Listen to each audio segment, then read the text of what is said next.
Push the button. What? Push. Hopefully we get through it today and not have a microphone fall in. And bringing down the house. Oh, there it is.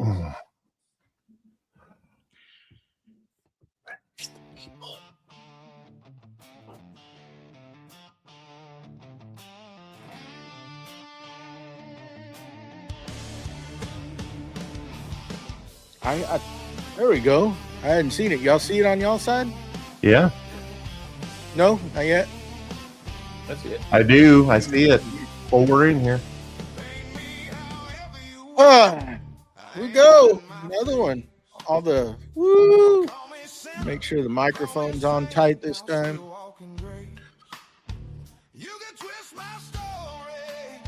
Okay. Nothing. Everybody just quiet today. It's been a long day. It's been a long weekend. I'm just chilling to this awesome music. Awesome music. I love this song. I can listen to it. Great tune. And over. Yeah. Hey Matt, you want to roll that? We want to get going. What? No. I guess you want to roll that intro.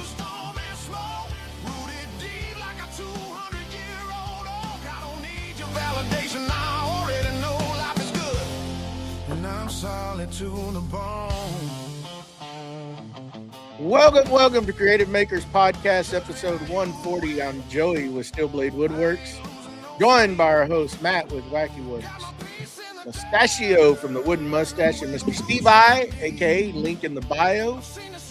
And we are sponsored by Mr. Forge 3D. How's everybody doing today? How you gonna have? Doing awesome. Everybody doing good on this Sunday? Mm-hmm. Yep. Mr. Mustache, you got some people there we need to thank? I do. Let's see. Let's pull up this banner and run it across the screen. I would like to call out some randomly selected patrons of ours that are helping us support the show, starting with Don Sargo from ESAIGOOD, Corey Duvall from Woodcrafts and Honey, and last but not least, Jeff Fitzsimmons from Fitzsimmons Custom Woodwork. Them and all of our patrons are absolutely awesome, and we couldn't do this show without you. And if you would like to support the show, you can go on over to supportcmp.com, and we thank you in advance for that. So I'll hand it back over to Joey. What do you have in the works? Boy, where do I get started? It's been a long weekend. Y'all saw me last night come on, and I was out of it. Yeah, you looked exhausted. Yes. I was exhausted. I don't know why I pay attention to Wackerle, but he puts these thoughts in my head. Well, I should blame it on Mr. Fitzsimmons first. He's the one that got this ball rolling of the what he calls Z walls. And then after he told me that, I looked at the shop and I was like, I was already. Let me back up. I was thinking about it. I just couldn't see it.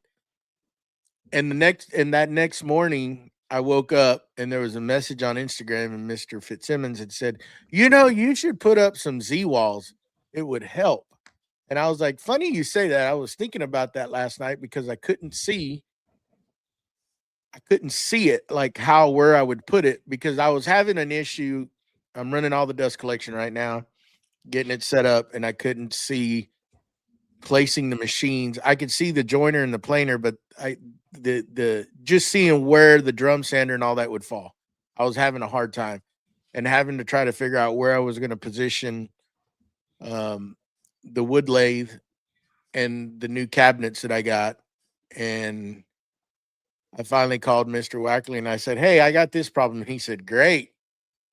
Give me 5 minutes." let's get on SketchUp and we'll solve that issue, which we did, but it required almost moving the whole shop around, which I had to do, and it kicked my butt because, man, while I was laying all these horse mats, I moved everything to one side of the shop, and that was the part that I needed to clean up because that's where the table saws were going. And man, I hit it hard yesterday since 5 a.m. on Saturday, waiting on a load of lumber, and I thought I would get to that wall, but I did get the wall up this evening, and we're basically right back to where we left off when y'all saw the dust collection. I got to run some overhead headers, or what you would call ceiling joists, just to brace up that wall on the far end. But it ended up being like an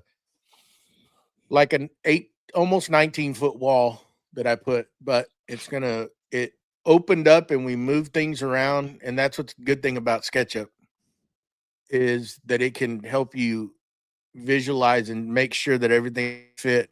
And it looks like it's going to fit, but I may take your advice, Steven. I may shorten that in-feed, out-feed for both table saws. I don't know yet.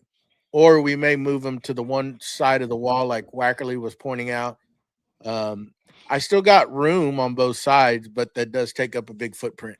So they're at where they're going to be. I just may need to tweak that a little bit, but I'm not really worried about that right now. I want to get everything else done. But it's a lot of work, man. A lot of work done this weekend. I'm not what should I say?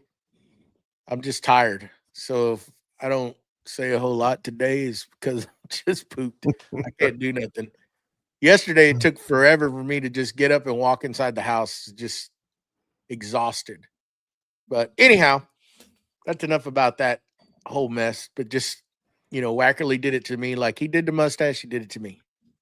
Fitzsimmons and Wackerle did it. So anyhow, that's all I got. What going on? What's in the works, Mr. Wackerle? Well, I had this guy call me up and couldn't figure out how to design the shop, so I had to get on there and SketchUp and. Oh wait, that's also your story. No, I did it to myself. Woke up this morning and was cleaning up the shop yesterday, getting everything. Had some yard work I had to do, and then decided at 3:00 this morning that I was going to change the way that I was storing my lumber. And so I built a mezzanine that hovers just below where the garage roll-up door goes. So there'll be there's a 13.5-inch space there that I can store lumber up underneath, and I've already packed it to the gills already. And now I have about 70 or 80 mold blanks that I have to put back on the shelves and ready for turning. But kind of I'm separating out mold blank from lumber is the problem. So I got that taken care of today. That was a little bit of a chore. That's all I did, really, quite honestly. I mean, it doesn't seem like much, but it was a chore. You unpack your entire wood collection and then build something and then pack it all back. It's a lot. So, what about you, Mustache? I will second what you said when you take it all off the wall, and I'm sure other people, when they first set their lumber storage up, they try to organize it by species, and then over time you just kind of whatever, it fits here, just throw it on there. So you going through it, you're like, well, this is oak, this is maple, this is walnut, this is something exotic. But Yeah.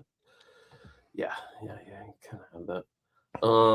For me, I made some good progress on the laser enclosure. Finally got the stand built and fit. I got the drawer slides on, the drawer mounted, and I surprisingly measured everything correctly from what I can see so far. I haven't screwed the stand for the laser onto the drawer yet, because I want to hit that with some poly first. But I put some of the bumble shoots. I call it his hard wax oil, but I think it might be like the Binuba wax. I could be getting that wrong, but oh man, I put some of that on that walnut, and oh, it just looks so freaking amazing. So let's see, I had to redo the exhaust port, because it was my old laser is at the front of the shop. Now the new laser's in the CNC table in the back of the shop. So Steve gave me a good idea to run that exhaust port up the ceiling, because I was going to run it up behind the toolbox and kind of not necessarily block some of the utility stuff on the wall, but kind of block it. And Steve's like, why don't you just go up the wall? And that was a solid idea. So we'll probably get to that maybe tonight. I want to try to get the doors. I got to cut the doors out, and I have that safety plexiglass for blocking the laser spectrum from your eyes. So get the doors on, get a few little punch list things power, and I think I can. I'm really trying to push to get that entered for Make What You Fear. So for anyone listening, you have 2 days, and I think that's Eastern time. So get those entries in, and make sure you tag. Actually, collaborate with Working Hands Podcast for your entries. So you're fixing to get started on yours, ain't you? Well, I mean, in 4 days. I wasn't. I wasn't planning on entering, because my idea didn't involve the project that I was working on. But I think I might be able to pivot and get this entered. I don't anticipate winning anything. I just think it'll be good to actually get in with all you talented individuals. And yeah. I got my drill press. That drill press from Grizzly. What is it? Shop Fox. That showed up on Wednesday, and still in the box. I'm taking a page from Joey's book, letting it marinate. Partly because I don't have any room to set it up. I didn't make any notes, so I'll just hand it on over to Steve. What do you got in the works? So what you're saying is I've only got a couple days left to finish my Make What You Fear project, huh? Mm-hmm. So that's kind of what I've been working on the last week. It's not gone as smooth as I had hoped. I had a couple little things that, let's just say they were self-induced problems. Measure twice, cut once, make sure that it's the right size, and then cut it. Don't cut it and then glue it up and then try and dry fit it and go, oh, that's not the right size. So anyways, I had to fix a few things, but I'm working through it. It's almost done. I just got to cut the drawer stock out and glue up the drawers and put the Formica top on the drill press cart cabinet. I'm not really sure what we're calling it, but that's in the works. I'm hopeful that I'll get it at least submitted. Will it actually meet the 3 material criteria? I don't know. It all depends on how they classify it. Do wheels count as hardware? I don't know. So we'll see what we do. But other than that, I went to JLC conference down in Providence, Rhode Island, Friday. For anyone who doesn't know, it's the Journal of Light Construction. It's kind of probably one of the premier conferences for builders and contractors. Beyond that, there are the big ones like IWF and AWF. But it's a great little conference. While I was there, I got to hang out with the crew, friends of the show, US Tool and Fastener. They had a booth along with Festool and another friend of the show, Jason Bent, was there. Got to have dinner with him and saw Jeff, one of our patrons. We had dinner. It was great to catch up with him and a few other folks that I know from other online presence. So that's pretty much what I've been doing the last week. And like I said, coming down to the wire, trying to get everything squared away for the Make What You Fear contest. And hopefully I'll get my entry in.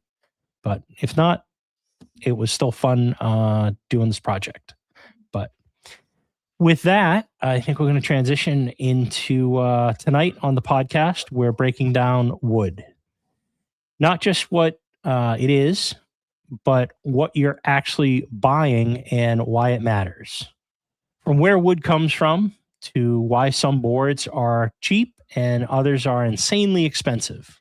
We're getting into wood grades, how lumber is cut, and what terms like S4S, rough sawn, and S2S really mean when you're standing in the lumberyard. Because the truth is, most of the problems we run into in the shop don't start with tools. They start and sometimes end with bad material. So before we get into saw cuts, grades, and all the terminology, let's start from the beginning, where wood actually comes from. All right. So before we get into the wood behavior, let's talk about where to actually get it from. Like I buy mine from a local supplier, and sometimes I can buy it from a sawyer. So one would be, I'd say that your first source. A lot of people get it from Facebook Marketplace, which would be local sawyers, people that are sawing it up. So let's start with local sawyers, and it's this is a usually overlooked option, but some people get it from there, and I think it's a great resource, so that you can get local wood. So you got to have trees for that, though, right? Yeah, you definitely have to have trees. You would have to go further north, much further north. Okay. Where there's hills and trees. Scrub brush and tumbleweeds don't cut it. They don't. No. Mm-mm. I mean, if you throw them into a bowl and put epoxy in it, maybe you can call that a bowl of wood. Partial. Oh, yeah. Partial. Yeah. Yeah, Partial some credit particle for it. board. Particle board. Yeah, grind it all up. Particle board. So the pros for getting things for your local milled stuff is it's going to be cheaper, because you're cutting out that middleman getting things.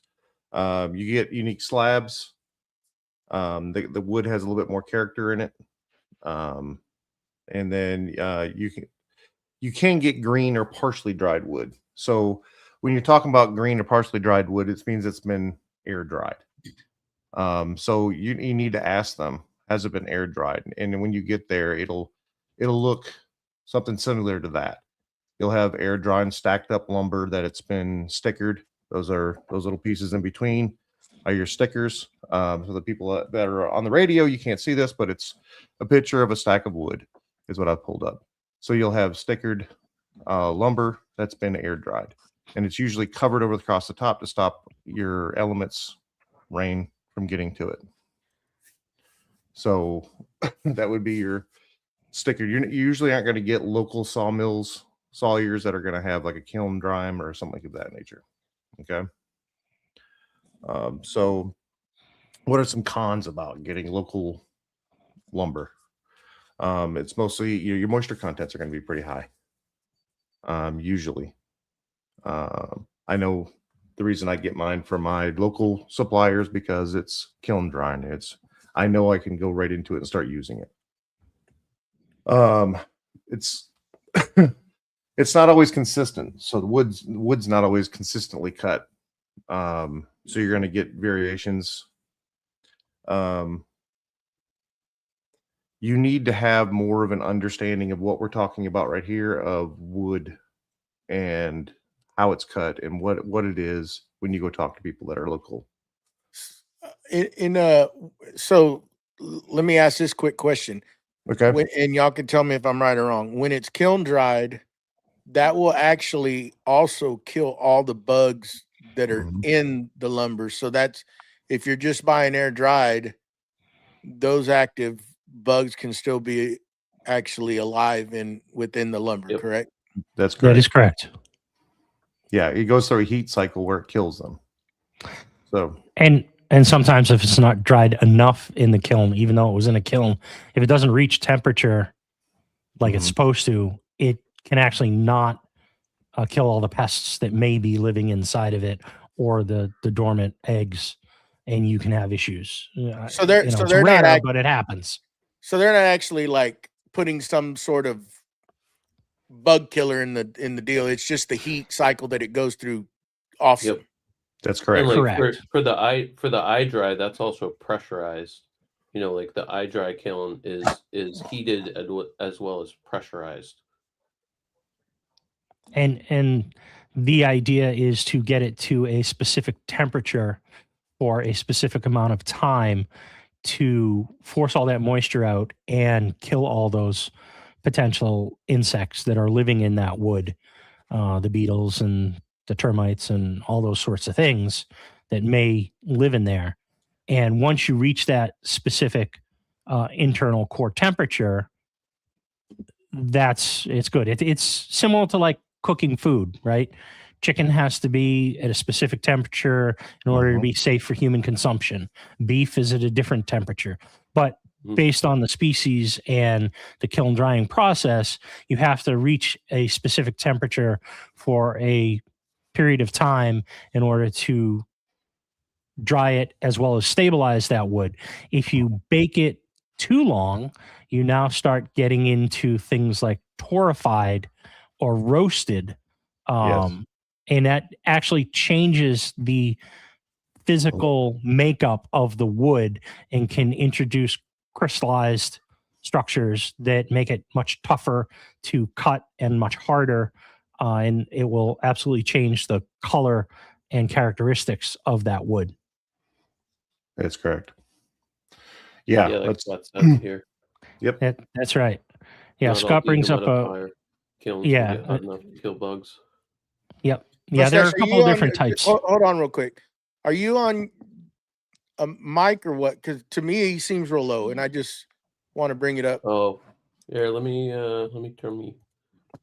Sorry, but I should have said something sooner. A little better.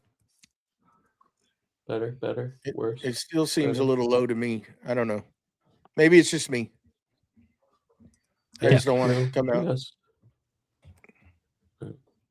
Okay. So getting back to what Scott just brought up is there are a couple of different ways to dry it. And I don't know if Matt, we're going to get into that later, but there are dehumidifier kilns and also pressurized heat kilns.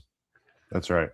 I didn't dive too far into it. I just brushed on it. But yes, there are different types of kilns. So there's solar kilns, there's just dehumidified kilns, and then there's dehumidified kilns that go through heat cycles. And as long as you can get through those heat, and I don't know the exact temperature. I think roughly remember, I think it's like 140 to 160 degrees, somewhere in there, that you have to get it up to that temperature to be able to kill the bugs. But it only does it for a period of time, and then it drops back down in temperature. So it's only killing the bugs, and then you're going to keep it at a constant temperature if you're doing through the heat cycles. But then there's just dehumidified kilns that's just running it through a dehumidifier, and it's pulling moisture out of the wood. It's a very much slower process. Solar kilns is another way. They're trying to use the heat from the sun, but they're not running it through that heat cycle where it kills all the bugs off.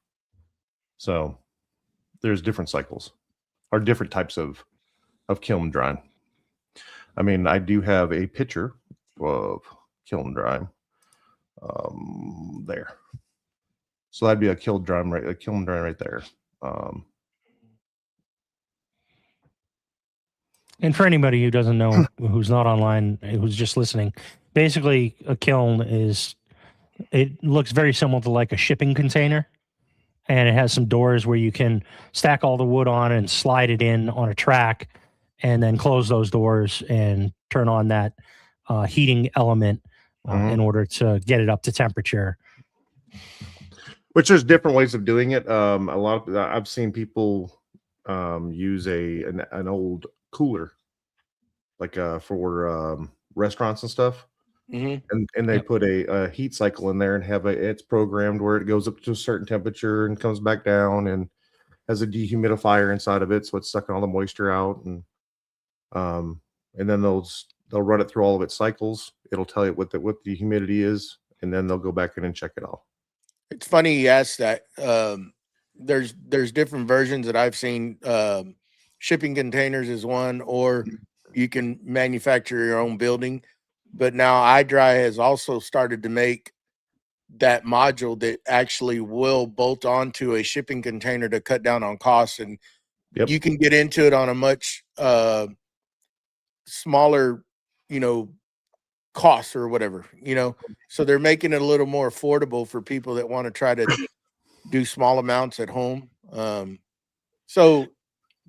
seen different things, like people shipping container with exhaust fans and stuff like that. Takes a lot longer, but there's different things that I've seen before.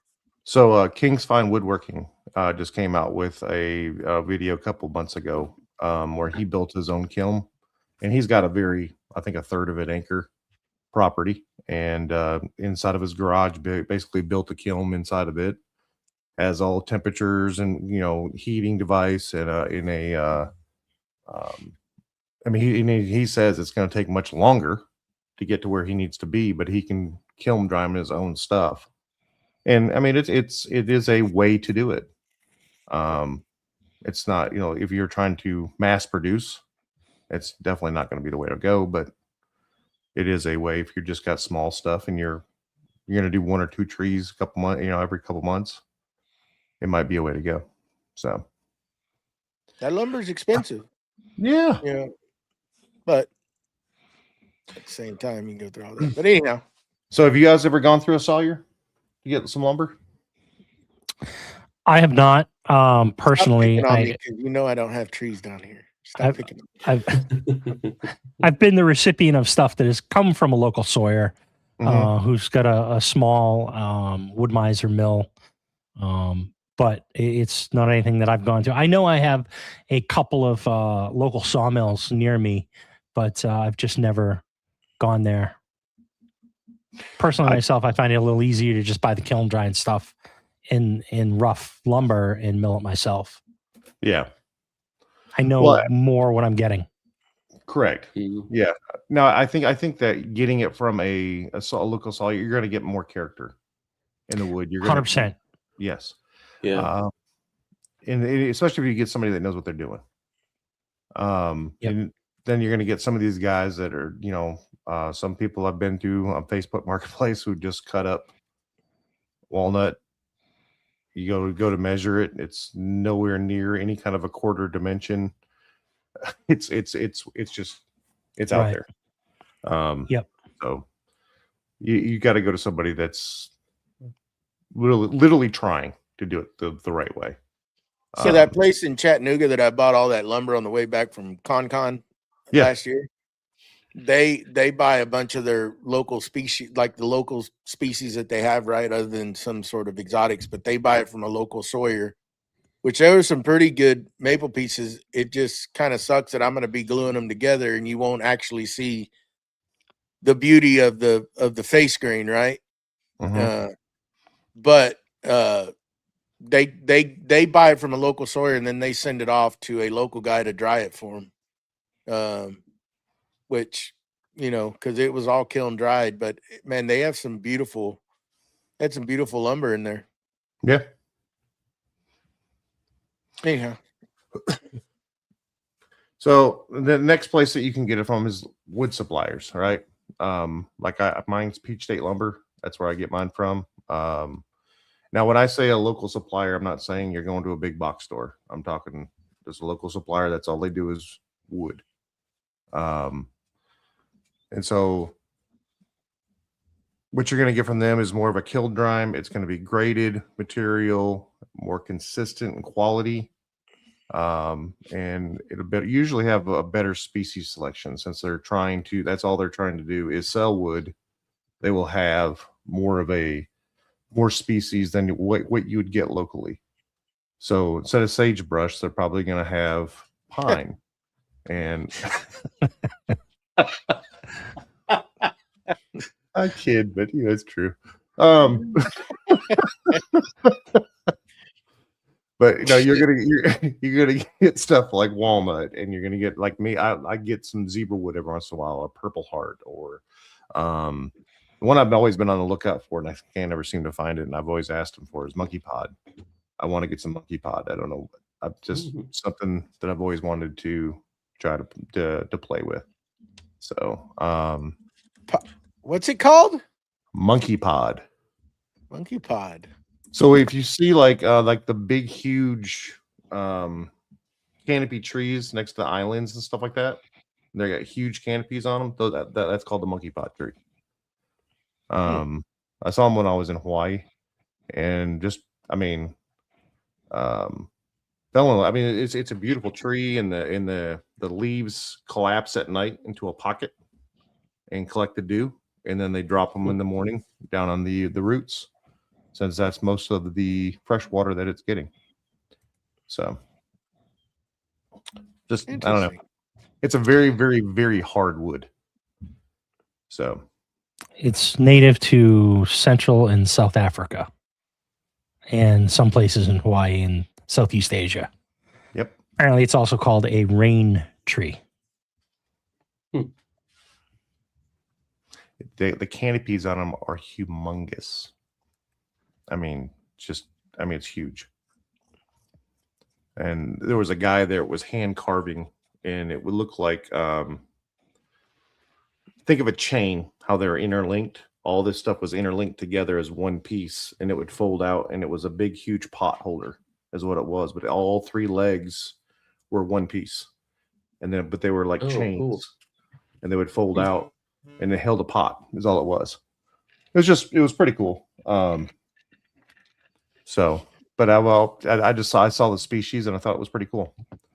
But yeah. So what are some cons of getting it from your local supplier? Joey, you should probably know this one since it's costs. There you go. It's gonna be high. I mean, there's a place around here, in the neighboring town, but it's all S4S, and it's outrageous. Basically, it's really made for the home builders when they're, custom cabinets are buying a piece here or there to finish stuff off. Yeah. And it's very, very expensive by the board foot. I mean, I went and bought some a long time ago, and that was the last time I went in there with that one time because it's pricey. I agree.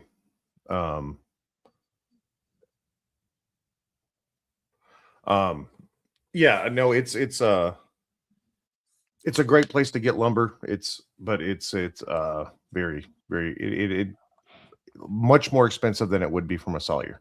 So, but your quality is going to be better as well most of the time. It's also going to be a good place to get a large variety and more of your exotics and stuff that is not found in your region, right? Your local Sawyers are going to mostly have the things that are available in your region of the country, or, when you start going to a lumber supplier, they're bringing in stuff from all over the world. And those exotics and those different things. So it's also a spot where you're almost going to be guaranteed to be able to get large quantities of a specific species at specific sizes and lengths, as opposed to a local Sawyer.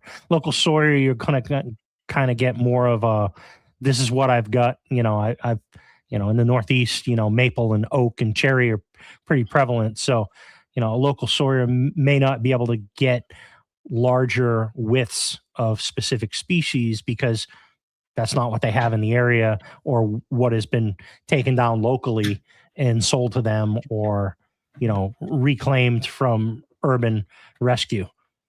So you're going to be able to get larger quantities of stuff at those. And I don't know if places. one of y'all might have mentioned this or not, but lots of times when individuals don't have all the tools to do your own milling, S4S is good to get in there and pretty much your lumber's ready to go. You can go in straight into glue up. Like if you're making cutting boards or something and you don't have all the, joiner, planer type stuff, you can just with the basic tools get straight into a project. I clean those individuals out, don't worry. I think one of the things we should also talk about, we talked about the local sawyers and now we've talked about the wood suppliers, but I think the big box store leads right into that S4S conversation. So that's another spot where we can get the stuff. So from your local supplier, you're going to get what they call S4S, which is usually just run through the plane one time, each side, and then a joiner on each side, a joiner, then a saw cut. So that's how they're usually getting S4S. It's not exact. You're still going to have to plane it out some. Where when you go to your big box store, they've prettied it up more by running it through a sander, getting it more flat, more. And I say that with a grain of salt, because I mean sometimes some of the stuff you get out of there is you can get it around corners. So you have to look at what you're buying from them, but they do pretty it up a little bit more by running it through planers and sanders to make it look a little bit more nice. So it's going to be S4S ready lumber, but it's going to be limited. So my box store carries pine, poplar, walnut, maple, and I think some hardwoods from mine are custom orders. And then every once in a while we get cherry, but that's it. That's all you're getting from them. So, but they sell a lot of stain, so you could stain poplar to make it look like, I guess. But no, they're not. They don't have the extra species that you're going to get from your local supplier. Yep. So, and I mean, take that for what it's worth. With if anyone's ever tossed through a pile of 2x4s at some of these big box stores, some of that lumber could be similar. Boy, you should have seen some of that stuff I took out of the pile that they brought me the other day. It's like, take half of this back. Wow.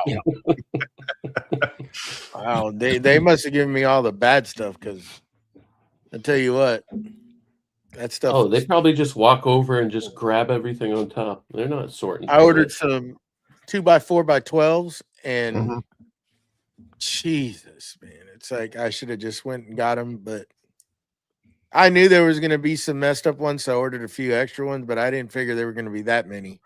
It was freaking horrible trying to make that Z-wall. Out of lumber that looks like a Z. Yeah, it kind of worked out, Oh yeah. Almost just there, Yeah, I think one of the things that big box stores are going to do is they're going to tailor more towards the construction side of lumber. Yes. They're not going to have a very vast selection of hardwoods or even softwoods that would be used in more of a furniture type project. So you're going to, I mean, all the big box stores, it's really SPF, spruce, pine, fir type stuff, which are your 2x4s, your, 2x6s, 4x4s, all that stuff. And that stuff is cut for the construction industry, really. Yes. Yeah, Mhm. exactly. So I mean, where they're rough framing.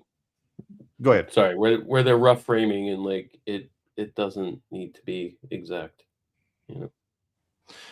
But I mean, with the stuff that you get there, that's hardwood and or softwood, that's for cabinet and or furniture making.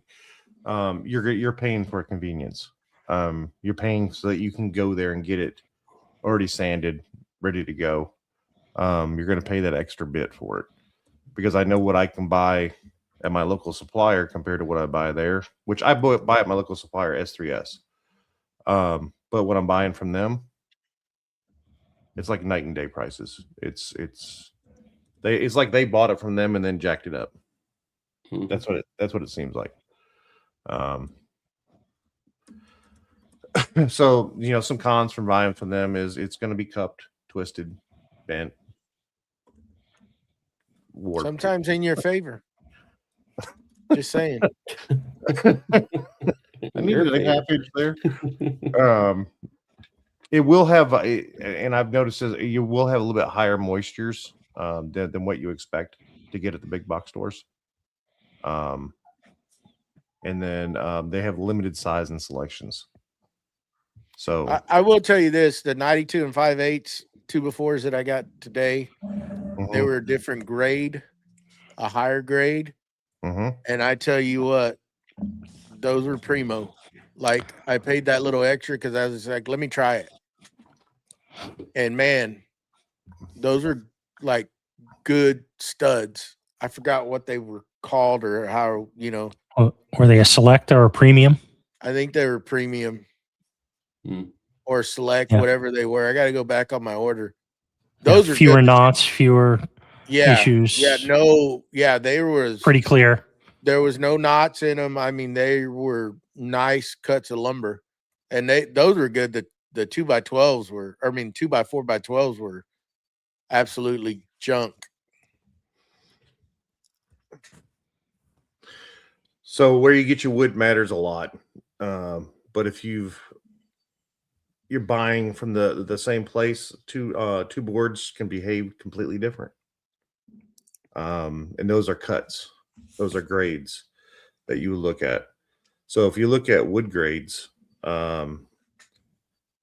we've talked about getting into your wood. Let's talk about what you're actually getting, because not all boards are created equal. Even if they came from the same pile. So you have different types of grades. You have, and what's this name real quick? Rustic, which would be your rough sawn. You have number 2 common. And then you have number 1 common or your select lumber. And then you have your FAS. Or clear, your prime, however you want to call it. People call it different things, different regions.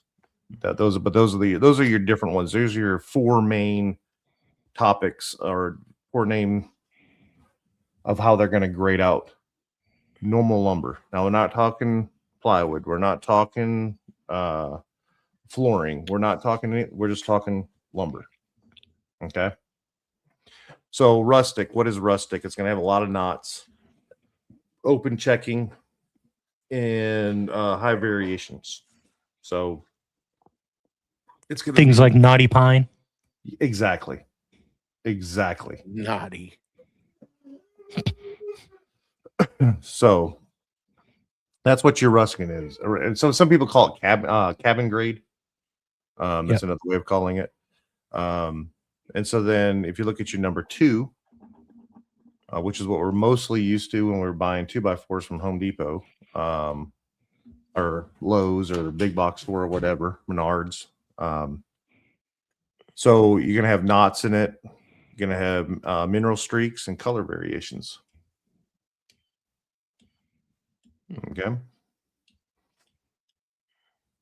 So everybody knows what a knot comes from, Joey. I mean, trees, knots, you know what those are, right? Yeah, the branch.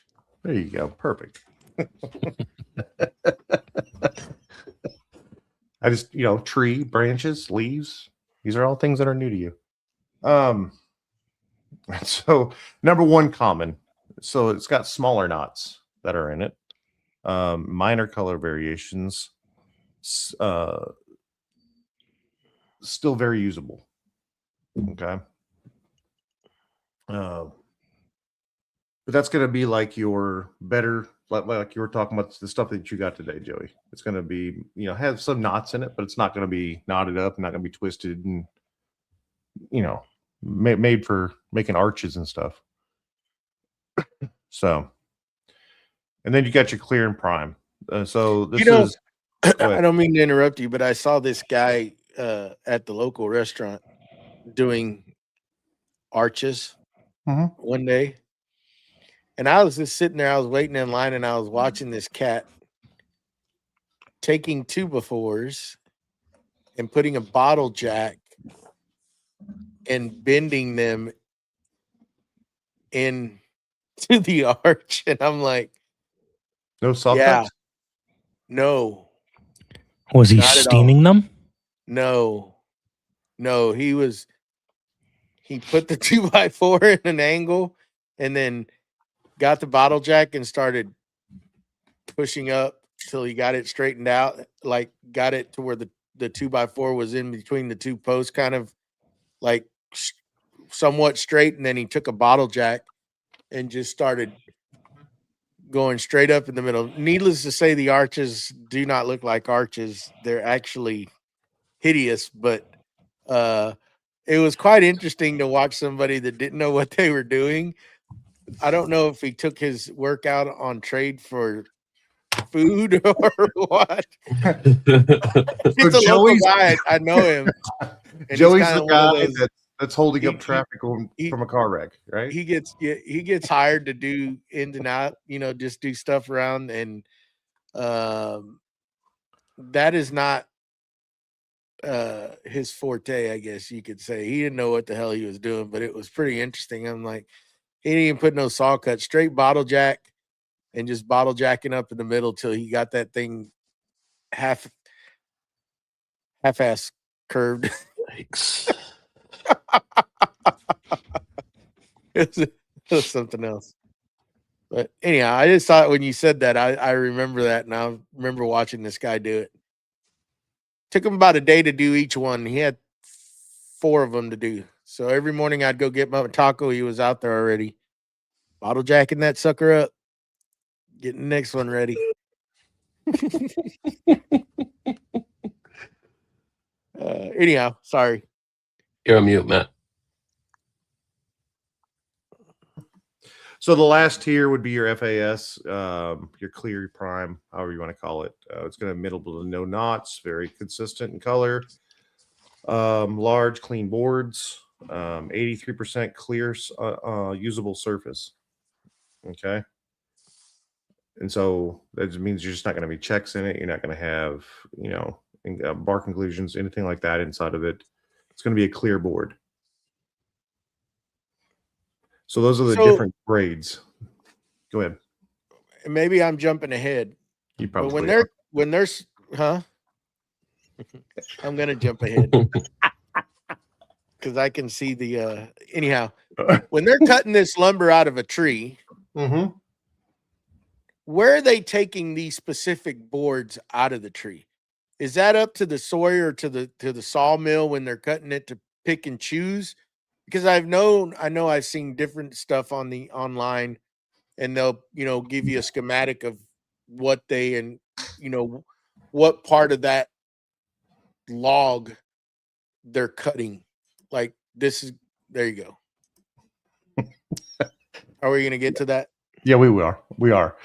So what you're looking at, first thing that a sawyer's going to do is he's going to grade his log. Is it a clean log? Does it have knots in it? Does it have limbs that he's going to have to deal with? Does it straight? So before he does anything, he's doing this grade first. He's figuring this grade out first. Before he figures out what type of cut he's going to make, he's figuring this grade out of what that log is. Okay. Is it a good slab log? Does it have crotch? Does it have, is it divorced? Is it, together? Seriously. Detached. That's kind of what it means. A divorced crotch. So you have, and I'll just say this real quick. So you have a crotch of a tree where a Y where it bends out. A divorced crotch has a crack down the center of.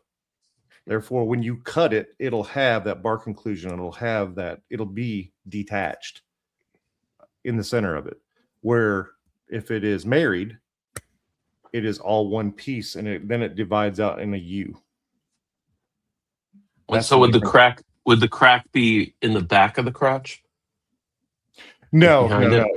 It's all the way through. It's all the way through. I knew From somebody top was to going to bottom. go there. Somebody was going to From go bottom to top, baby. there. Wackerle can't do it because he's teacher today. I know, I figured-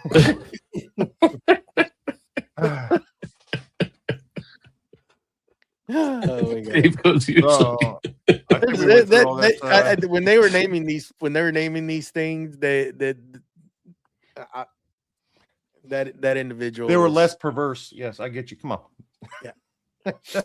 I'm gonna jump. Let's on reel that it in, real boys. quick. So now we're going to talk about. I think we've talked about the differences of what things are with knots and stuff of that nature. So for clarity, but I think we need to get into saw cuts. There you go. Okay. So that's what Joey's asking about. He's asking. So your sawyer is already made this determination based off the log. Okay. Is it the bottom portion of the trunk where he has no more limbs? Limbs have already fallen off. They're already outside of the beginning growth. So you're going to have more of a clear a log. And so he knows what kind of cut he's going to make off from it. Then he also knows what his order is. There's no sense of trying to make an order for quarter sawn or rift sawn lumber, and I'm going to get into that, when you can make everything plain sawn and then cut up what you need to off from it to get what you need, because it's just a lot of waste of lumber. It's a lot of waste of log to cut specifically for quarter sawn or specifically for rift sawn. Yeah, if you're going to cut specifically for quarter sawn, your waste is upwards around 40%. Yeah. So that's 40% that you can't use in a normal cut, right? 40% of board foot that you've lost out of Right. that log. That's a lot of money. That's why it's so expensive. Yes. It's a premium cut. So, and I'll just go through what the saw cuts are, and then we'll jump back and talk about each one of them. So plain sawn or flat sawn. It's just where you take a log, you're going to set it down, and you're going to cut it, going through it. It's Like also slabs. like slabs, exactly. So that, and I'm going to briefly cut, and then we'll come back to. All right, and then you have rift sawn, which is more of a straight grain, typically 45-degree angle grain into it, or 30 to 60 if you want to be more precise. And then you have quarter sawn, which is going to be more of your 60 to 90 degrees from what it was cut. Those are the three major types that you're going to get into. Okay. So if we go back to plain sawn, I'll pull up a diagram for our people that are actually here. So your plain sawn, you can see at the top there is your 0 to 30 degrees from the face. So your grain is running all the way through the actual board. And so if you think about that plain sawn, he just keep on cutting whatever his quarter-inch increments that he's going to make that in. He's going to cut that all the way through. Okay. Well, you're also going, when you're cutting plain sawn, right? You're going to get some rift sawn stuff. You're going to get some quarter sawn stuff that is in there. And you can saw cut that out and make those boards if need be, but you're not going to get that much of it overall because you're just plain sawing all the way down. And then you got rift sawn, which is your 30 to 60 degree angle. Some people call it the 45s. That's what's kind of the angle that you're kind of minimum of. And then your quarter sawn is your 60 to 90 degrees from the way it was cut. Right. And the flat sawn is very characteristic of the cathedral grain pattern. Yep. whereas your rift sawn and your quarter sawn are more of that straight vertical style of grain. So you're Right. only getting so much quarter sawn lumber off of a tree. You're getting very little. Very little. And then I could see the plain sawn why a board would cup, just because of the orientation of the grain, because it's made, it naturally wants to do that. Right. Because That's your correct. grain is so long, the longer your grain is throughout that board, the more it's going to pull it in. Because it has more room to shrink. The less Right. grain that you have across a board, the less it has to shrink. Got you. So Okay. quarter sawn's a little more stable because Yes. the grain's basically vertical in a sense. Correct. Where plain sawn, you can clearly see it's the grain goes from the right side all the way to the left side, right? And it's going to start pulling that in, and that's where you get your cupping. That's where your cupping or bowing comes from. And it's going to directly determine the way that wood is going to move, right? That's right. So whether it's across the grain or with the grain, is that wood will move different, and you need to take that into consideration in your projects as to how you want the expansion and contraction throughout the seasons to affect that project and that piece of lumber. That's correct. So plain sawn is obviously going to be your cheaper saw cut. So if you pay per slant, you're going to get some quarter sawn, you're going to get some rift sawn. But if you had a tree cut up, so you just brought a tree to somebody, it means you'd have to actually own a tree, Joey. But if you brought a tree to a sawyer and they cut it up for you and you had them just, hey, listen, I want to cut this up in 8/4, cut everything 8/4, and I'll just sticker it for me, lock it down, and I'll take it back to the house and dry it myself and let it sit there and dry for a couple of years. You can do that. And out of that, you're going to get some quarter sawn. You're going to get some rift sawn out of it, but you've got to cut it out of it just by seeing the grain and cutting out what you need. The rest of it you can use for slab. Okay. Does that make sense? Mm-hmm. Yep. Okay. So plain sawn is going to be your most common. It's your cheapest. You're going to get your cathedral grain out of it. Your rip strong is going to be your 30 to 60 degree angles from the way it was cut. So 30 to 60 degrees, or they call it the 45 grain. 45 being the middle, right? Okay. It costs more because there's a lot more waste in cutting this away. And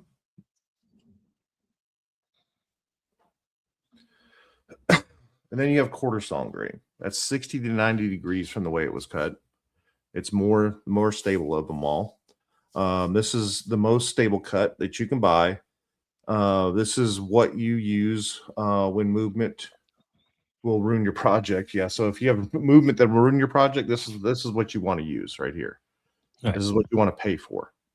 It is more expensive again because of the yield of waste. Like Steve said, it's going to be 40% waste out of that whole entire log.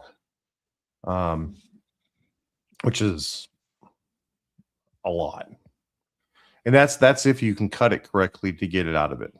So some of the ways that I was watching different ways of cutting quarter sawn and how they got to flip it constantly nonstop to be able to get that cut out of it.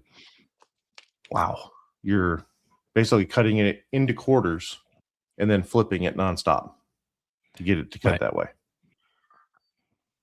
Which, because of the movement, is very common in musical instruments, right? That's most of the stuff is necks and bodies of guitars and violins and stuff are made out of quarter sawn. I'm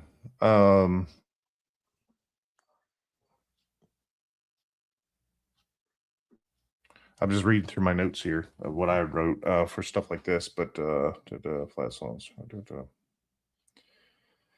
So I think we got an understanding of what the different types. So when you go into a sawyer and you're talking to them, right? You're wanting clean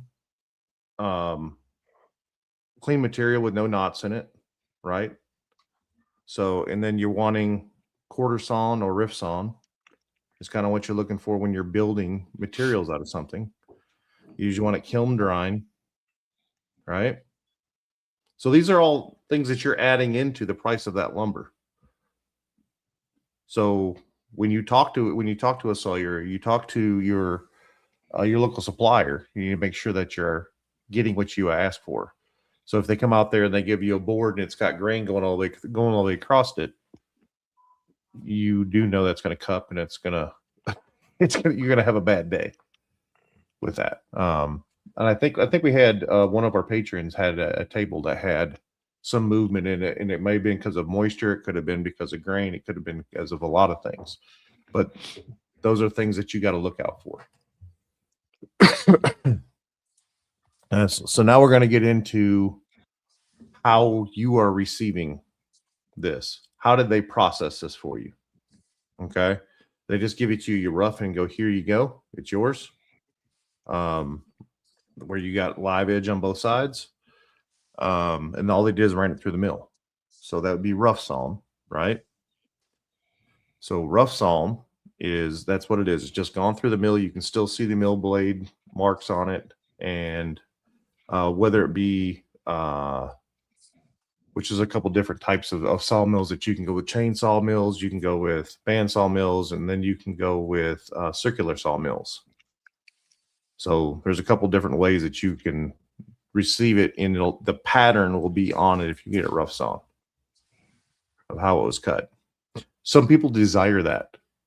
They desire that like circle pattern or that the bandsaw look. They love that look. I have a guy that's a please. Yes, I want the bandsaw cut still in it.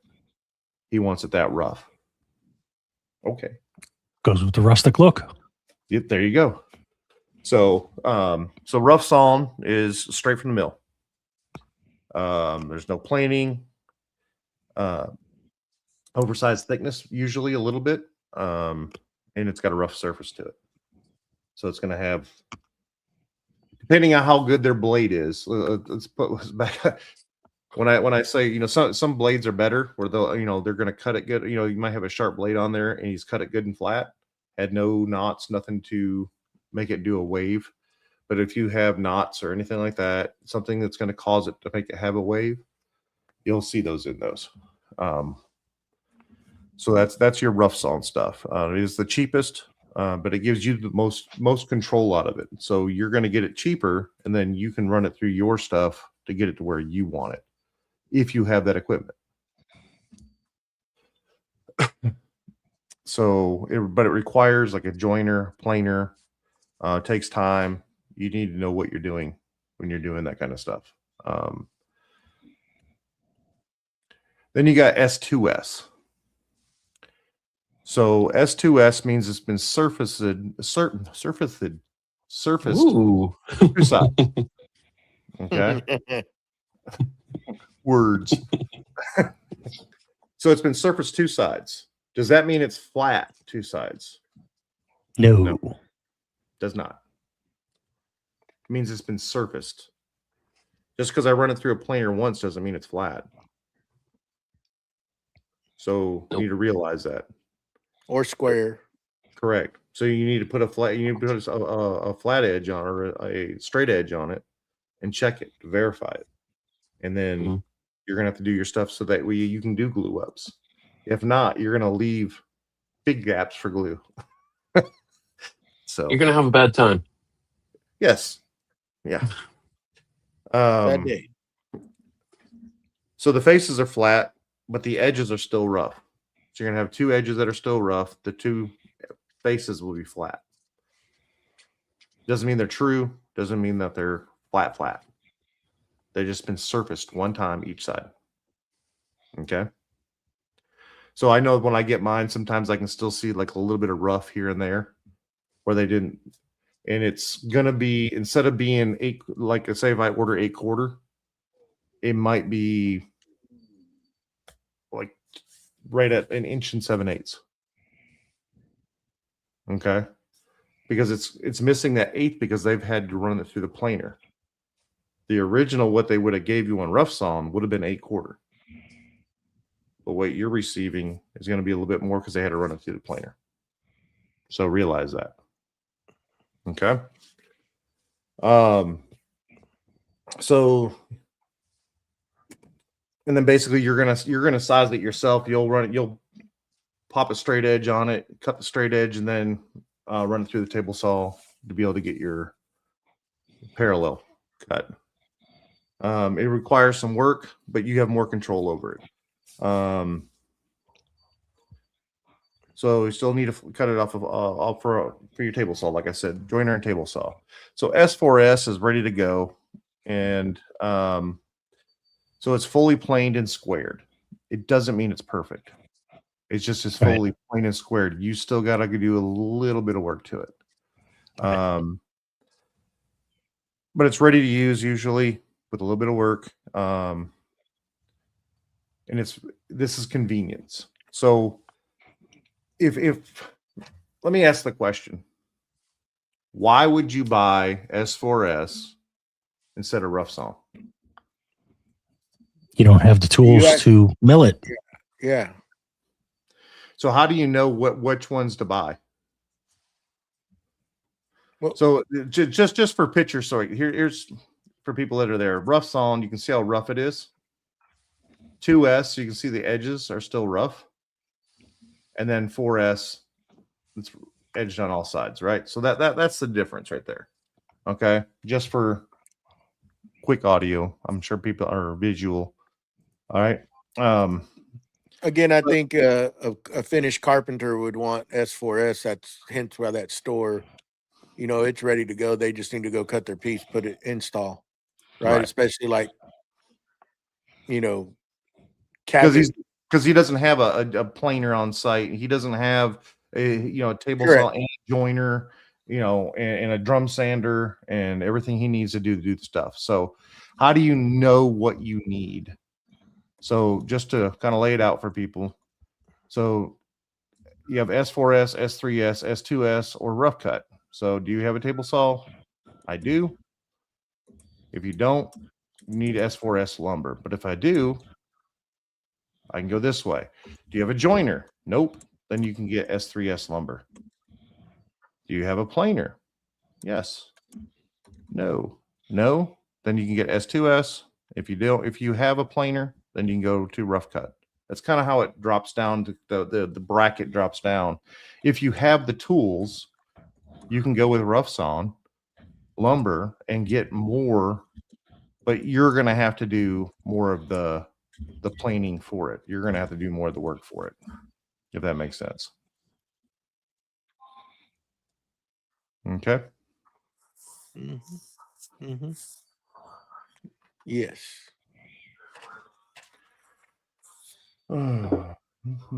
So am I going to jump ahead probably again? So in all this, how the hell do you know what you're buying? Like how much you're buying? So segment 5, and they're not pulling the wool over your eyes, So right. So you're going to be looking at the first thing that you're going to look at is the clarity of board. Hold on, clarity of board. So let's just recap. Clarity of board, right? Is it drawn? Is it dried? There you go. Dried out, right? Words. Is it clear? Is it surfaced? So you can kind of pay attention to what you're paying for. Then you got to figure out what it is that you're now buying. So now I'm going to buy an S4S, S3S. That's how I buy mine, S3S. And I'm going to buy it by the board foot. What is a board foot? Real quick, before you get to that, though, I got one thing, since we're learning vocabulary, and there's going to be people that might be new to this and don't know. When you go to a lumber yard or to a material place, they're going to start telling you 4/4, 2/4. What do you want? Can you explain to somebody that has no clue what the hell they're talking, what they're listening to, so they know what that means? What does that mean? Because when you go to a big box store, you're buying a 2x4 by Right. 10, 8, 10, 92 and 5/8, whatever, right? It's measured out for you. You know what you're getting. Mm-hmm. When you're So- going to a wood dealer, they're going to go by quarter, right? For your thickness. Correct. So a quarter is a quarter of an inch. Okay. So if I say 4/4, that means it's 4/4, which is 1 inch. But it can have up to a minus of an eighth because of surfacing. So originally it was 4/4. They had to surface both sides once. So now it's 7/8 of an inch. Does that make sense? Well, yeah. I mean, I'm just trying so you can explain to the people that are going to be listening to this. I know what I know what it means. Right, but am I explaining it well enough? Yes, so that you understand. Okay. It's kind of like when they're selling you a 2x4 at the big box store. It's now 1.5 inches by 3.5. Yeah. Right. You're not getting the full. They're still getting you for that stuff during the milling process. They're still selling you a 2x4 because it's not traditional cut. That's right. You know, not like it used to be. Right. You know, correct.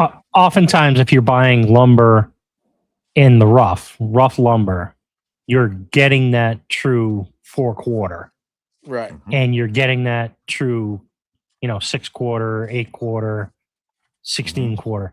So it's when you start getting into the surfaced on a couple of sides that you may start getting under that. So just because it's 4/4, it might be slightly under because it was 4/4 when they milled it, and then they milled it so that you have a two sides flat. Then it might be under that actual 4/4. So you're right. You kind of need to know what you're getting and what you're getting in each different style, as well as the one thing that Matt didn't say about knowing what you're getting is also the cut that you're looking for your project, whether that be flat sawn or rift sawn or quarter sawn. So that's another piece that goes into this, is to just walk into a place and say, I want 4/4, quarter sawn, white oak, and know what you're talking about, know what you're going to get. Right. It's learning the vocabulary because, there's lots of times when somebody new that goes into a place, they're like blown away because these people are used to talking that lingo every day. Right. And when you don't know that and you go in there, I don't know. And some people. And don't be afraid to ask questions, too. Right. Don't be most of these places. Ask, but if you get educated, every single one that I've ever been to will educate you in a heart. Exactly. Because they don't want to keep on talking. They don't want to keep on explaining it to you. They want to tell you, hey, this is exactly how you do it. And they'll walk you through and make sure you understand. So they don't have to educate you every single time or do it for you every single time. Right. I mean, that's exactly how they explained it to me. It's like, listen, I don't want to keep telling. This is how we do it. Because when you're going to a big box store, right, you're used to 1 inch. I'm buying 1 inch by this length. By this, and you go to a full blown hardwood dealer, and then they start talking a different lingo. They're gonna start. Well, you want rough sawn, quarter sawn, flat sawn. Okay, what do you want? 4/4, 8/4, 6/4. You're like, oh, whoa, I don't even know what the heck you're talking about. What? So when you go to a supplier, okay, they have it in racks, and it's usually this is all S3S. This is your S4S, but you'll go to that rack, you'll pull it out. You still got to look at it. How is it cut? Is it rift sawn? Is it quarter sawn? Is it plain sawn? You'll still have to look at that, but it's all sitting right there, so you can kind of go through it. And then they have it in various widths and various lengths. Okay. So wait, you bring up, did I hear you correctly? So when you go to your local lumber supplier and you buy stuff, let's say you're looking for maple. You go to the maple section. They don't divide up the maple into flat sawn, quarter sawn, rift sawn. It's all in the same bin. That's right. Oh, okay. So I think that varies from supplier to supplier, because every place near me that I go to, that's all separated out. If you want quarter sawn, this is the pile. If you want rift sawn, it's the next pile next to it, but they're all completely separate. So really what you're looking at is thickness and length at that point. You're not trying to determine whether it's quarter sawn or rift sawn or flat sawn. See, this is kind of like the whole purpose of this, so people would know when you're going, are you truly getting, you know, what you're looking for, right? Are you getting that type of lumber that you go and ask somebody, I need quarter sawn lumber? Because if you don't know the characteristics or what it's supposed to be, what's supposed to look like, hell, they can tell you that you're getting that and you don't even know. You're just taking their word for it. And you know? and I think it's important that we bring up, I don't think we actually said it at the beginning. We showed the diagram of the flat sawn, the quarter sawn, the rift sawn. And if you're new to this, you really need to look at the end grain in order to determine that, not the face, not the face of the board. You will see characteristics in the face grain of that board. And when I say face grain, I'm talking about the wide width. So if I'm talking about a 2x4 that you're maybe familiar with, that 4-inch section that you would look at. So it would be the wider part of the board. And you know, that's where you're going to see some of that grain. And it's usually very easy to see the cathedral grain of a flat sawn. And then when you look at that same face for a rift sawn and a quarter sawn, they may look identical, and you really cannot tell the difference until you look at the actual end where that board was cut. And when you look at that, that's where you're going to see that angle of the grain and which section of the circular tree it was cut out of, right? Your rift sawn is going to be that 30 to 60 degree angle of that grain, whereas your quarter sawn is going to be that 60 to 90 degree, almost vertical grain that you look and see at the end of the board. Correct. So it's usually and I'm probably jumping way ahead, but for people that don't understand this, that when you go to the big box store and let's just say you buy a 4x4 piece of lumber, right? That hold on, I'm getting to a point. Usually if you look at those are all cut out of the pith of the tree. Correct. Right.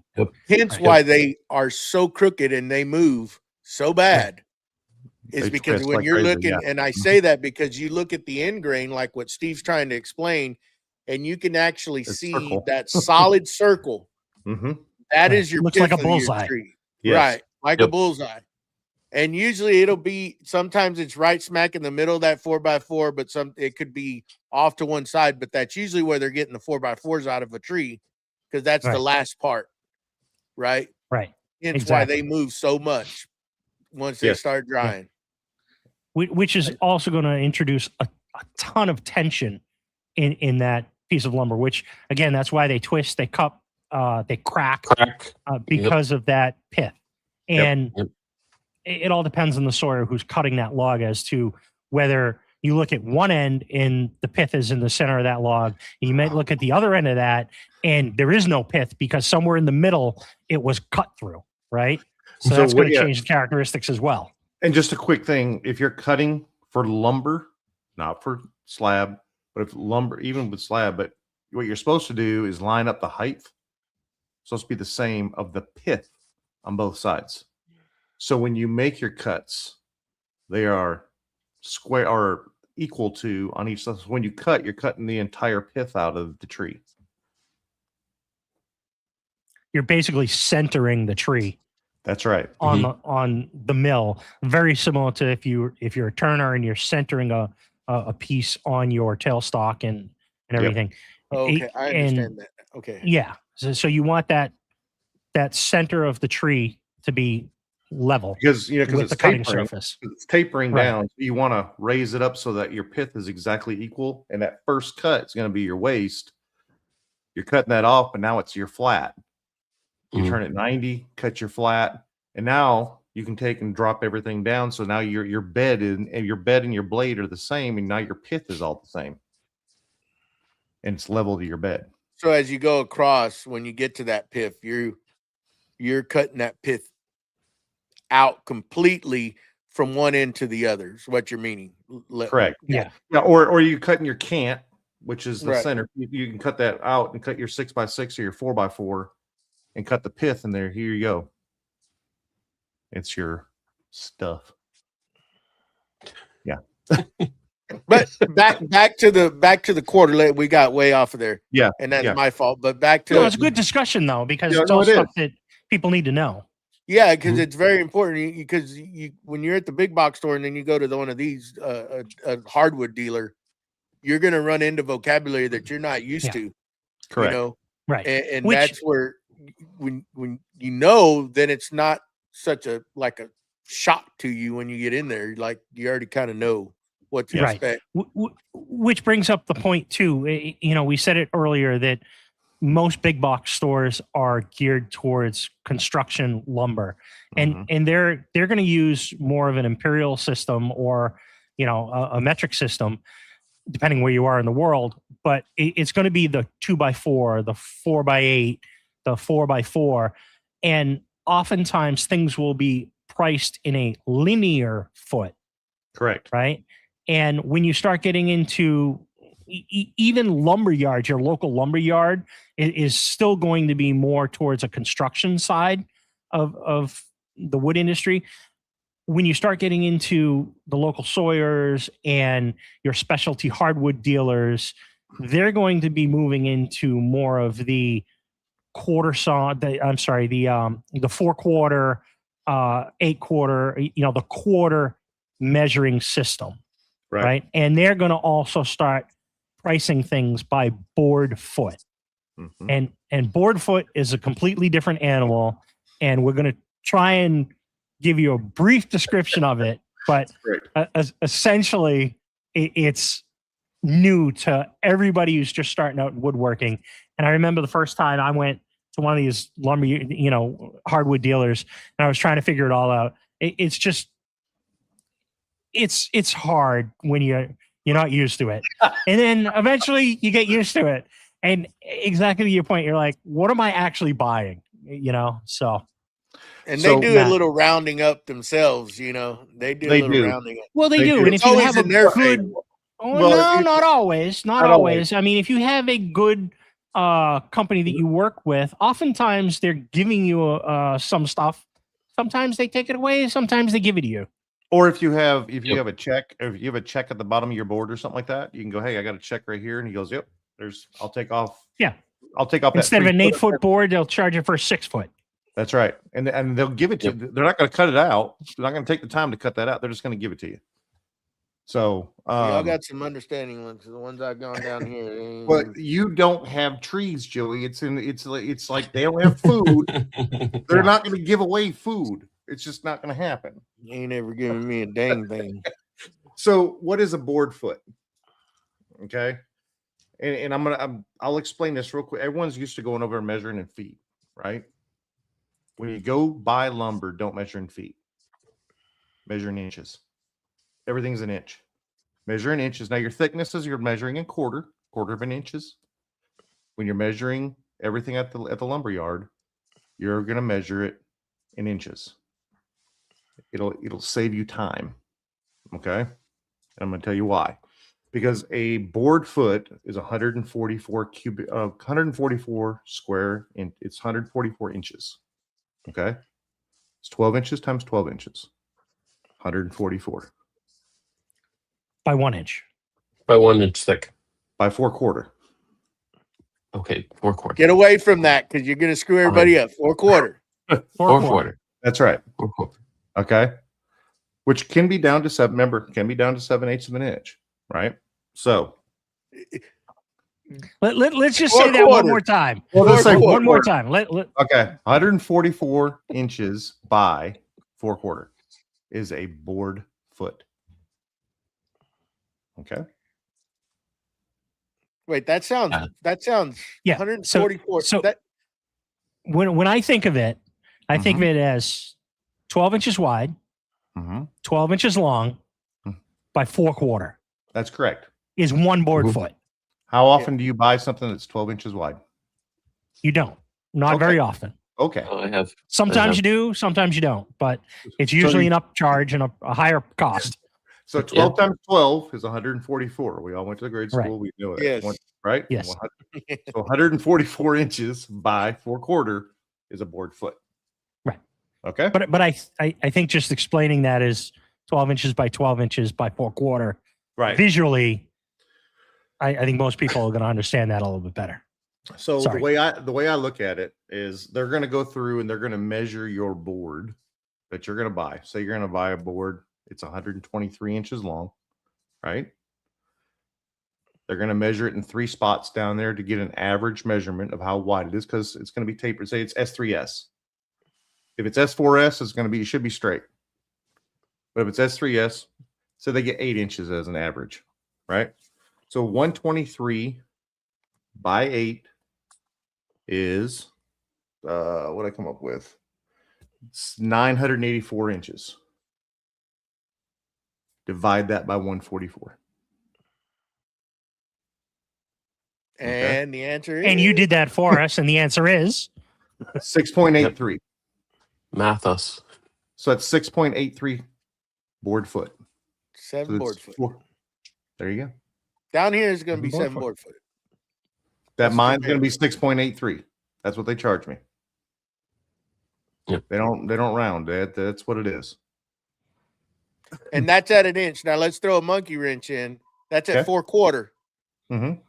Let's go 8/4. Okay. So that's multiply be by double 2. then, right? You just double it. Be Double 12 it. point. Yep. That's it. Yep. 12 Same board with foot. 12/4. Triple it. So Yeah. there you go.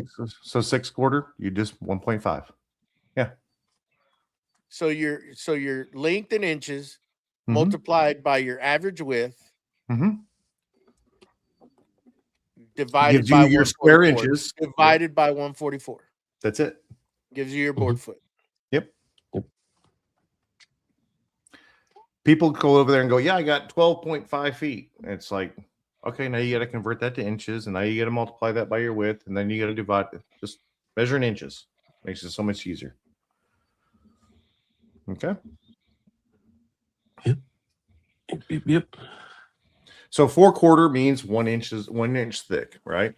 That's rough cut. 6/4, 1.5 inches. 8/4, 2 inches. Okay. All right. So they make board feet calculators. You can go get an app. It's in your phone. Just go get an app for a board foot calculator. Do you guys use that? Do you actually calculate it? Or you just bring it up there and go, here you go. And just, I'm going to buy it anyway. it depends. Sometimes I use the app. Sometimes I just multiply it and divide, and all depends on the day, I guess, and what I'm trying to get. Oftentimes if you're buying large quantities for a project, I might just call ahead and say, I need X amount of board feet. And I've already done that calculation as to what I think I'm going to need for that, table, that project, whatever. Mhm. And they'll pull it and it'll just be ready when you get there. And then you go through it, make sure it's what you need. And, you're happy with all the boards that they pulled and Mhm. move on with life. Yeah. Yeah. What I about mean, when I was making that walnut wedding sign, Mhm. I needed 12/4 walnut, and I called around. I called around to a bunch of places. There are a few that Steve's made me aware of that I didn't call or know about yet. But I finally found a place, and they had a piece of 12/4. It was 10 feet long, and I actually got an extra inch because it was 13 inches instead of 12 inches wide. So I get that extra inch for free. No big deal. But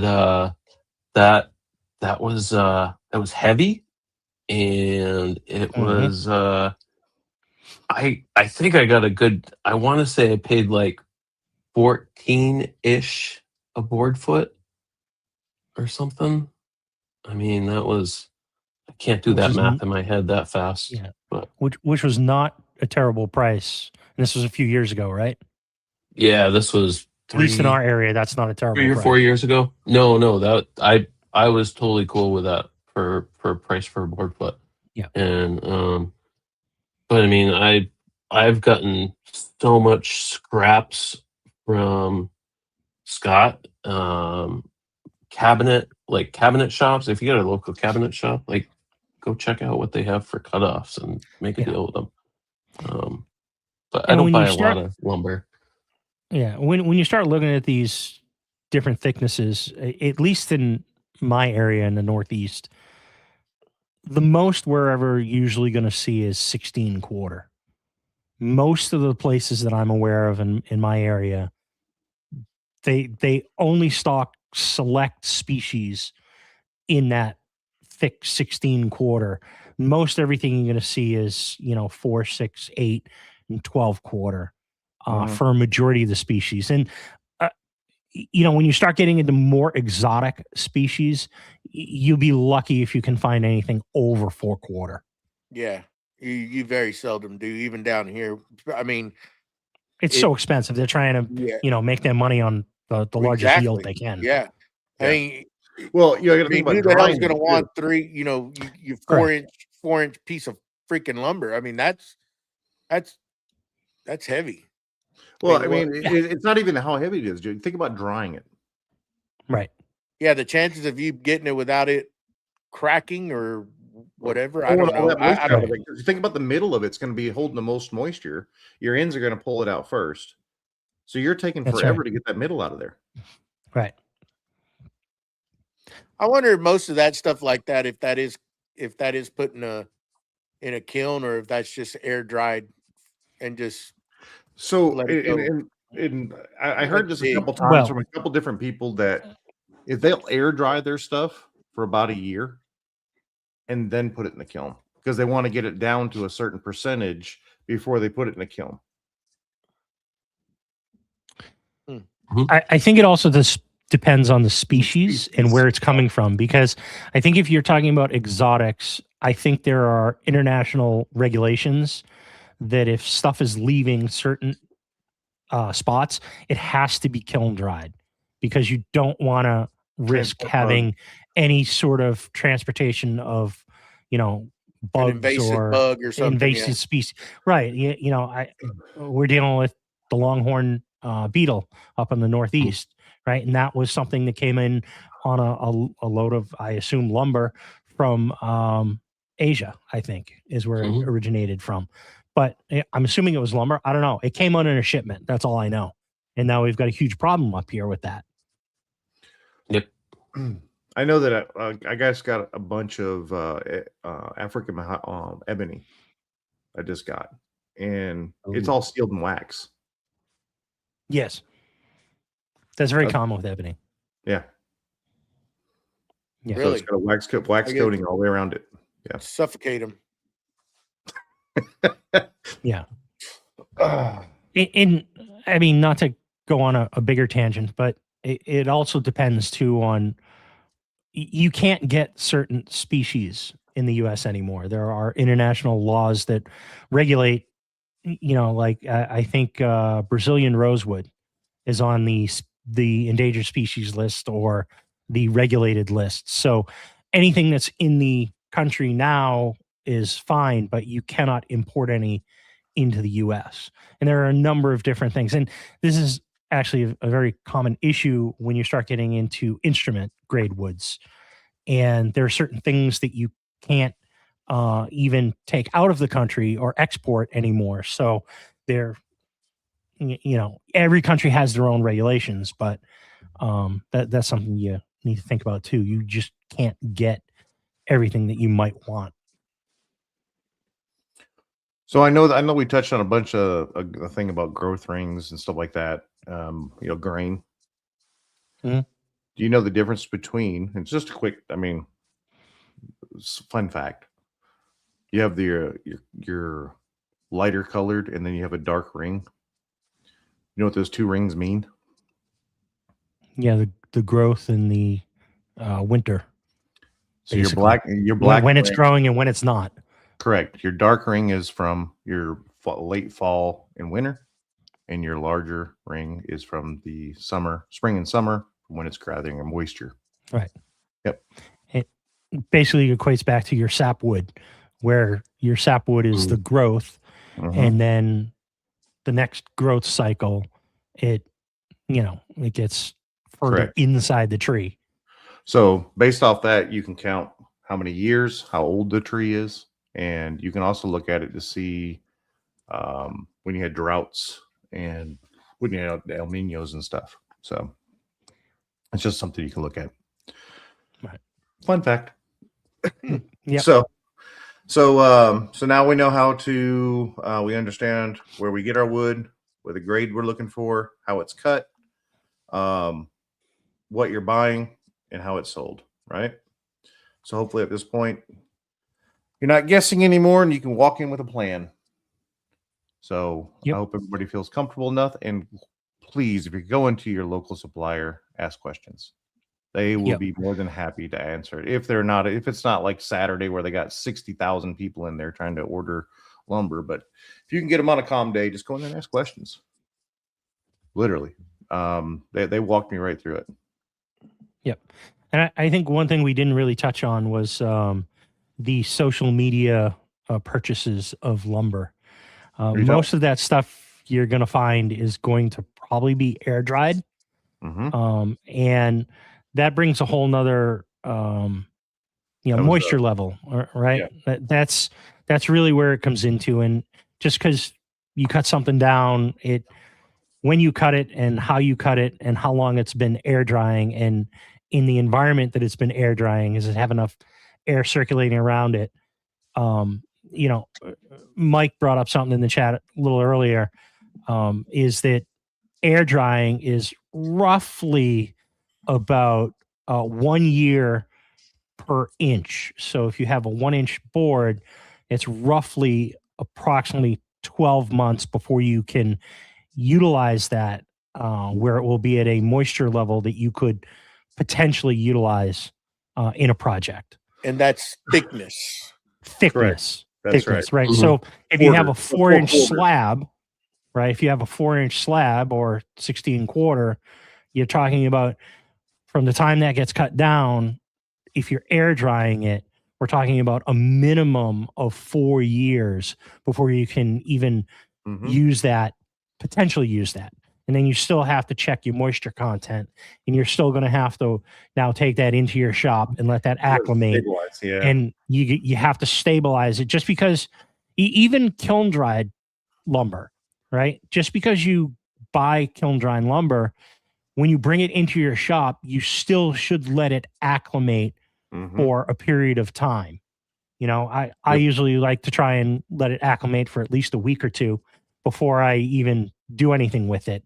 And if it's a particularly thick piece of wood, and I'm bringing it down, let's say it's 8-quarter and I need it to be like 7-quarter, I'll run it through on both sides, and I'll try and take the same amount off each side, and I'll do it over time. I won't just spend an afternoon and rip it through my joiner or my planer until it's the thickness I want. I'm going to use that and, maybe take off 1/4 of an inch and then let it sit for a few days. And then maybe I'll take out another 1/4 of an inch and then let it sit. Tension that's on that board. Right. Yeah, exactly. And when you start doing that, you'll see how the board moves as well. You might need to give it a little bit more time before you get it down to that final thickness that you want. And sometimes you might run a board through and it might just be trash. You might not be able to use that board because it's got so much tension in it. Wood was a living, breathing thing. So it's got a mind of its own. Oh yeah, I noticed that. I noticed that when I got that 12-quarter walnut, after I milled it up and stuff, I resawed maybe half inch off, and holy moly, that cupped and did weird things. Because I mean, you have to think about the wood as like a bunch of tiny straws, you know, and Exactly. you're cutting those straws, and now that's gonna do whatever it wants. So, and that goes back into how it was dried. You know, was it? How it's milled, Did you how get it's it? Did you Yeah. get it? Did you get it? And the moisture content's still like 30%. Like that's going to be an experience for you. Go take So a get a moisture moisture meter in meter. a big box store and go test some of that stuff when you get it. When you're in It's Oh, going to yeah. be soaking wet. Yeah. It's going to be like Yeah. 50%. It'll blow your Oh, mind yeah. how wet that stuff is. Well, you ever sort through their 2x4s that are supposed to be kiln drying, and you grab And them, they're soaking wet. and you grab one, it's like light, and you grab the next one, it's like heavy, like Yeah. Yeah. treated. Yeah. Some of these things are not like the others. I mean that's. Go ahead. No, go ahead, finish it. I was going to change the subject. Go I ahead. was just gonna say you brought up a funny thing when you talked about that lumber we were building that wall today with. You laid it on that rubber mat, and that rubber mat was hot, and it just drew. You could feel the moisture just pulled out of that 2x4. Yeah. It was wet. Like I was like, when I grabbed it, I was like, was there water spilled here or something? Because it was just, you could feel that dampness was just drawing it out. Hence why it was shaped like a U from sitting there. But Yep. yeah, what were you So gonna we- say, Steve? I was just going to switch gears just a little bit. You know, we've talked about the different cuts, whether it be flat sawn, quarter sawn. The one thing that we didn't touch on, and it's not, I don't think we're going to really go too deep into it on this one, but there is another thing with the wood and its grain patterns and the grain structure. And those are things that we can start getting into, like curl and flame and quilt.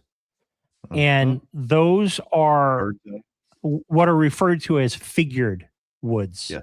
Now, that's going to also be an upcharge for a majority of this. And most of that is going to go to the exotic markets, where you're going to start getting that stuff into instrument builders' hands, right? There are specific, cuts of wood, curls, and flame that's the structure of the grain. And that's a whole nother conversation, really. But just know that those do exist, and that those are the things that are going to be a premium. And you often see a lot of that from time to time in things like the crotch of a tree, like that Y, because of the stresses and the strain that specific area takes on as the tree grows and waves in the wind and moves. And there's the compression of those wood fibers that will often have, it will create what is referred to as chatoyance. And that's kind of that really glamorous looking 3D figure in the wood. So just know that exists. Like quilted maple. Exactly. Quilted maple. Those are expensive pieces of lumber. They're very proud of those when they sell them. Yeah, you get those, and then you start getting into a different market, which would be burl, which you can't even follow the grain on burl because it's just, which way did he go? Which way did I'll do whatever I want. But under a finish, it's absolutely gorgeous. If it's done correctly, looks beautiful. Oh yeah. I mean, some of it looks like you look at it and it's flat. 3-dimensional.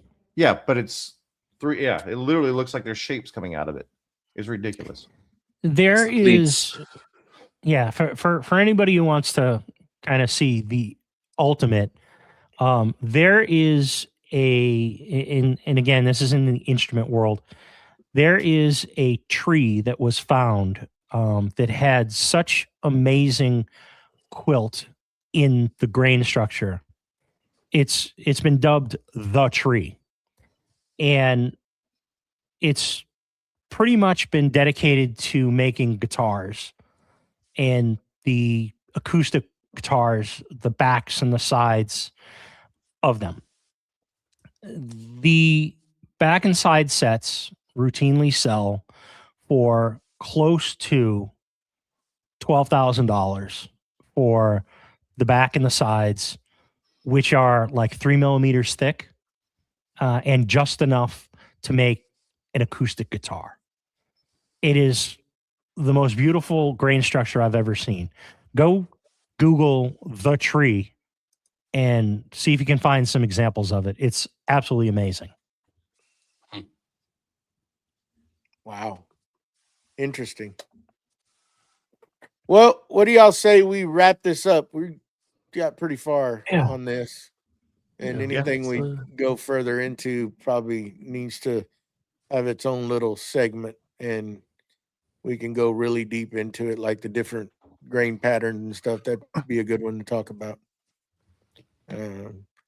Mustache, you got some folks that support us you want to thank?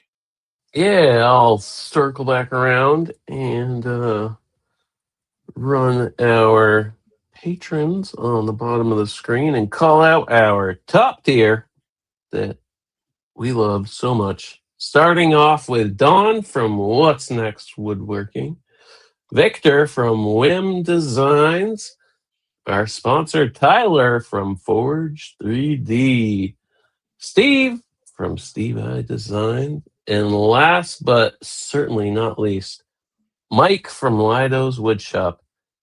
Those top tiers, along with all of our patrons, we thank them so much for their support. And if you'd like to join them, you can head on over to supportcmp.com, and that'll bring you to our Patreon. And you can pick your tier and tell them I sent you. So thank you all. Just so we know, we did for our Patreon members because we have a holiday next week and we're moving our Patreon call to the following weekend, correct? Yes, the weekend after Easter. Yep. The weekend after Easter.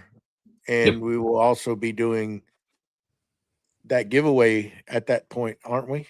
Is that what we discussed, right? Yeah, we can do it. Yeah, we can do it on that Sunday. Yeah. Okay. All right. Well, I hope everybody enjoyed it. Thank y'all for hanging out with us tonight in the chat. We appreciate y'all every Sunday hanging out, asking questions. We will be off next week on Sunday. Everybody's going to celebrate Easter, but we will have a show going live. We're going to pre-record it. Yeah, just so we'll have it. And please remember to head on over to iTunes and all those platforms and download. We appreciate it. And 10 stars. 10 stars. 10. I haven't done that in a while. Please head over to our Facebook page too and like over there so we can try and get the ability to stream. Yeah, Facebook changed it up on us, so we need to try to get our head count up over there, and we'd appreciate if y'all to go follow us on our page, Creative Makers Podcast over there. And anything else, guys, that y'all want to put in? I say that if you got any questions and or comments about sawing, buying lumber, whatever, please leave some comments down below because I'd like to read them. I'd like to hear about it. Yep. And please remember to give us a thumbs up here. We appreciate it. And like I always ask, once the show ends, if y'all just come right back in and leave that comment that Mr. Wackerle's asking, we'd appreciate it. Other than that, I guess we're going to say bye, and we'll see y'all live in 2 weeks. 2 weeks. Bye. Later.